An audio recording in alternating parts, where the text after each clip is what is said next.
Pedajamäe küla asub Otepää vallas ja aastate jooksul on sinna kokku sattunud väga kokkuhoidev seltskond. Mis on see miski, mis teeb kodupaigast väärt kodupaiga? Need inimesed, kes seal on? Lihtne.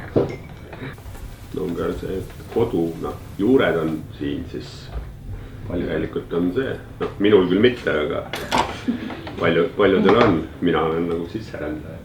Kõik oma vaba aja ja nii edasi, kõik ju siia nagu jätad ja toimetad. Kõik, mida koos teeme, jah? Erinevad ühistegevused. Just nimelt see koos tegemine. Et seda nüüd hakata välja tooma neid konkreetseid tegevusi on väga raske. Pigem just tõesti see, et kõik see, mida me üldse koos teeme.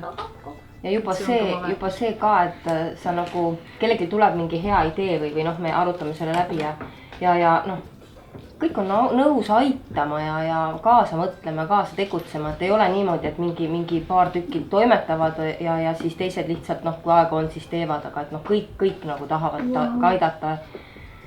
Koos käiakse kinos, teatris ja võistlemas ning tehakse paljuki muud. Kust tulevad need ideed?